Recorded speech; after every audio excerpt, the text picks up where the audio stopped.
phrase suivante du Shinjinmei est très importante. Ne pas chercher la vérité, mais seulement ne pas avoir de préjugés. Pendant la dernière session que j'ai fait, j'avais raconté l'histoire que les hommes avaient été fabriqués comme des dieux, à l'image des dieux,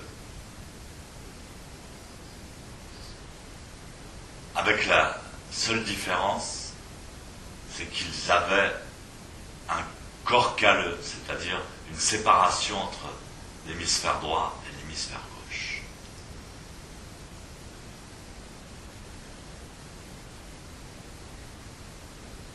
Ce qui fait qu'ils sont comme des dieux, mais ils ne peuvent pas se servir de leur capacité divine parce qu'ils sont toujours divisés.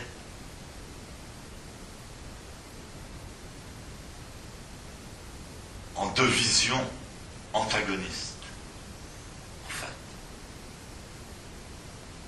Ils ne peuvent se servir que de la moitié, c'est une image évidemment, mais ils ne peuvent se servir que de la moitié de leur cerveau divin à la fois.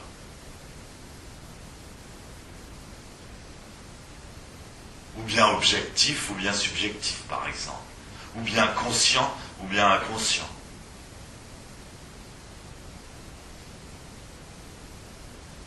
Et donc avec leur demi-cerveau, ils cherchent toujours la vérité de l'autre moitié. Et c'est très très remarquable dans le comportement humain, c'est justement le préjugé. Ils vont de préjugé en préjugé. Et quand on regarde même les philosophies, c'est-à-dire les idéologies auxquelles des peuples entiers adhèrent, elles sont totalement contradictoires. Alors qu'est-ce qu'il faut choisir? Précisément quand je suis allé en Argentine, je me suis dit tiens, je vais commenter le Shinjinmei. Il y a un texte ancien chinois, mais en fait il est tellement caractéristique du zen, ce texte. En fait, systématique, il appartient complètement au cerveau droit. Malgré tout, il révèle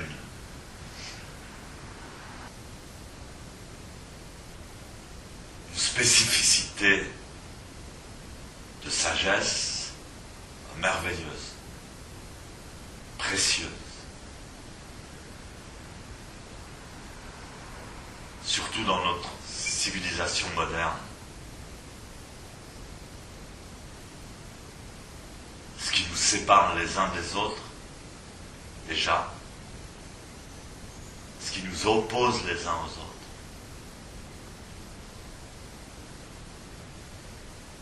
Ce sont les préjugés, nos préjugés. Chacun a des préjugés, chaque famille a des préjugés, chaque race, chaque pays. Les femmes ont des préjugés, les hommes ont des préjugés. Et le préjugé, c'est de croire à une vérité. S'attacher à une vérité, à un aspect de la vérité. Par exemple, Jésus il disait, il ne faut pas travailler. Il disait, faites comme les petits oiseaux. Est-ce que vous avez vu les petits oiseaux travailler? Alors, on dit, quelle sagesse. Est-ce qu'on doit s'adapter à cet aspect? C'est un aspect de la sagesse.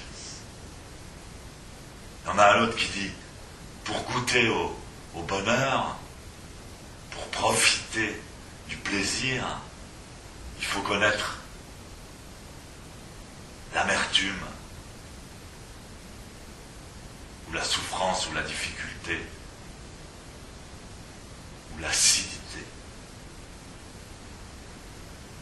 Ça encore, c'est un préjugé.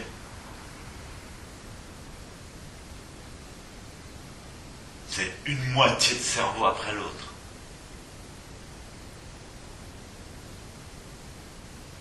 Mais précisément, à travers le zazen, on craque le code du corps calleux. C'est-à-dire, on peut embrasser, comme disait Sensei, embrasser les contradictions.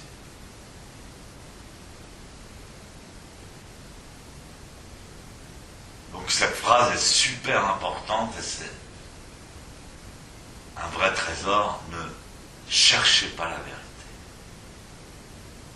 Et surtout, n'ayez pas de préjugés. Plutôt, n'ayez pas de préjugés.